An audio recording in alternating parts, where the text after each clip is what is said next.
Assalamualaikum warahmatullahi wabarakatuh.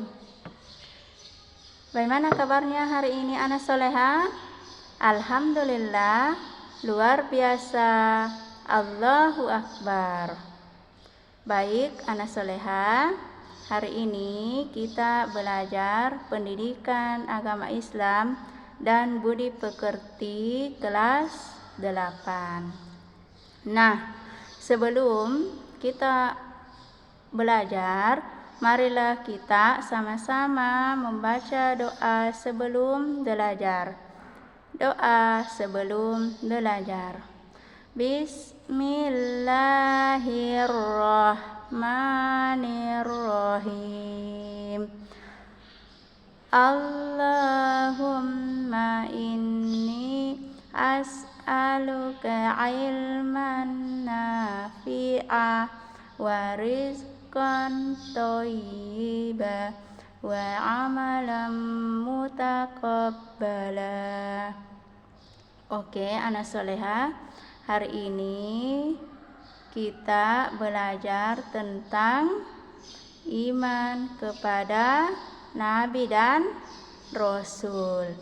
Nah, adapun tujuan pembelajaran pada hari ini adalah tujuan yang pertama, peserta didik dapat menjelaskan makna iman kepada Nabi dan Rasul dengan benar serta meyakini bahwa Allah Subhanahu wa Ta'ala mengutus para nabi dan rasul untuk menyampaikan wahyu kepada umat manusia. Nah, tujuan yang kedua, peserta didik dapat memberikan contoh penerapan keteladanan terhadap nabi dan rasul yang bertanggung jawab, jujur, dan dapat dipercaya. Tujuan yang ketiga adalah peserta didik dapat meneladani sifat-sifat nabi dan rasul dalam kehidupan sehari-hari. Oke. Nah, sebelumnya kita dulu memahami apa itu iman. Apa itu iman? Iman adalah percaya dalam hati, meyakini dengan hati, diikrarkan dengan lisan, dan diamalkan dengan amal perbuatan. Nah, itu adalah pengertian iman. Kemudian, iman kepada Rasul. Apa itu pengertian iman kepada Rasul? Iman kepada Rasul artinya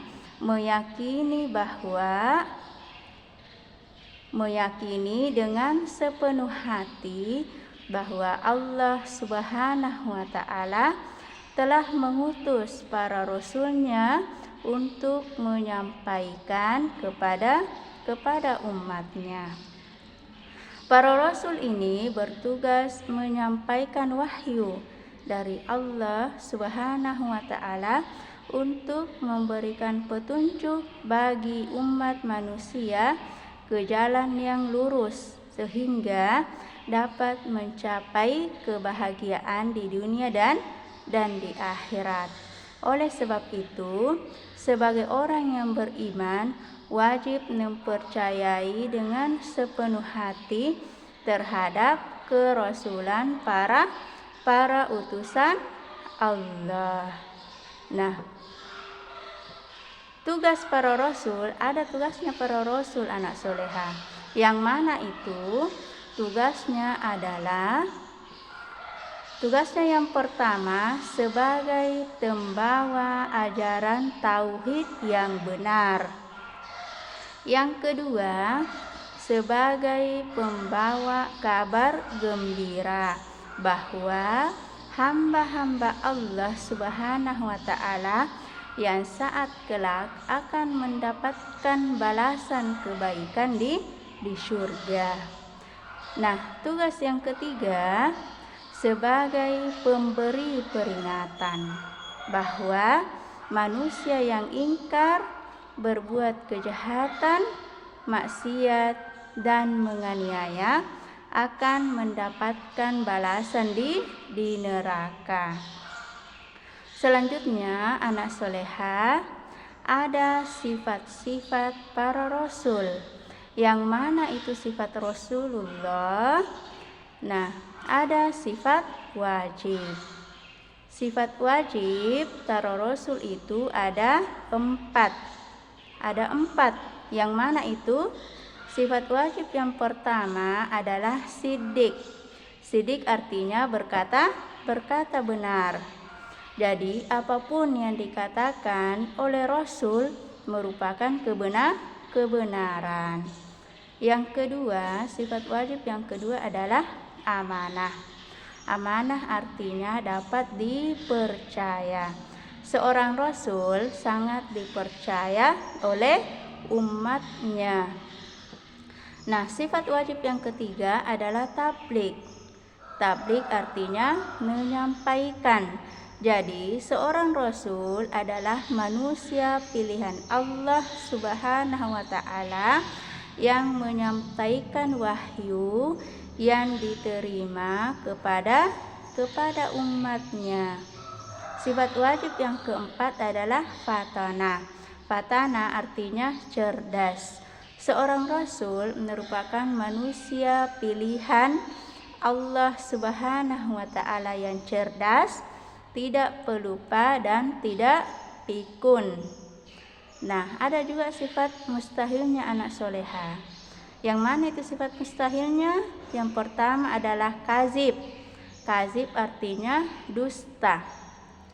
Seorang rasul tidak mungkin berkata dusta dalam kehidupan sehari-harinya, baik di lingkungan keluarga, masyarakat, apalagi di depan umatnya.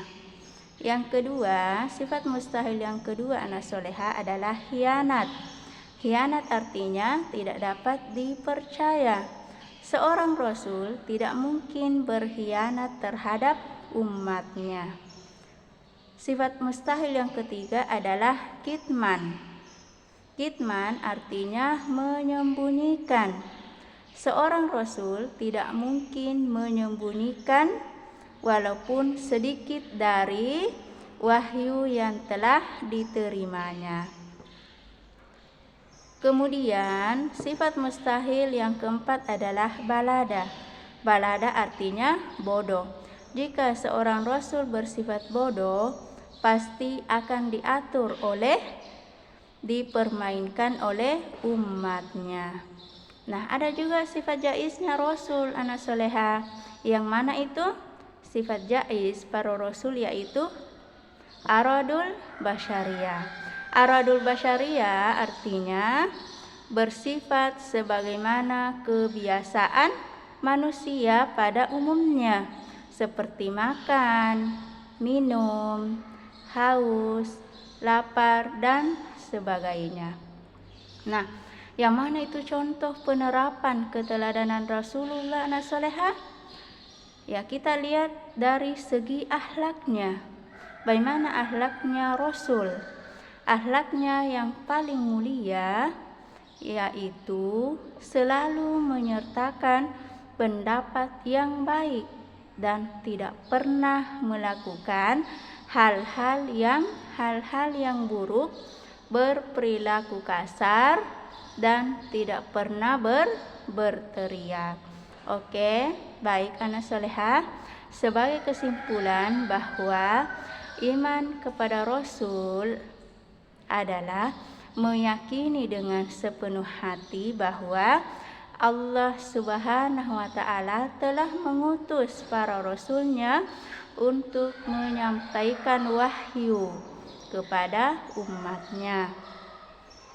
Yang kedua, sifatnya Rasul. Sifat wajib itu ada 4, sidik, amanah, tabligh, dan fatana. Sifat mustahil juga ada 4, yaitu kazib, khianat, kitman, dan balada. Sifat jaiznya juga ada, yaitu iradul basyariyah, yaitu memiliki sifat dan kebutuhan hidup sebagaimana manusia pada umumnya. Ya baik, anak soleha, sampai di sini materi kita pada hari ini. Semoga apa yang kita pelajari hari ini bisa bermanfaat, terutama bagi diri pribadi saya dan anak-anakku sekalian.